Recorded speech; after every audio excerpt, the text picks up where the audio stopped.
Ametoka hapo, ameingilia mambo ya banking.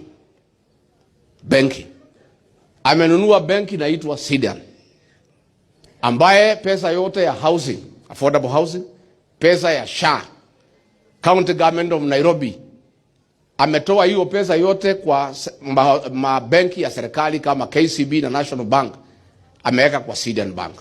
Hiyo bank every day inatengeneza faida ya 21 million.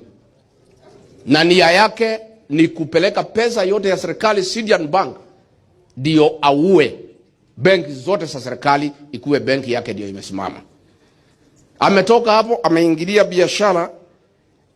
Hoteli ya Tuju amenunua kupitia watu yake akina Chebet. Jana polisi wameenda pale, unajua wanasema hata punda ukipaka rangi ya zebra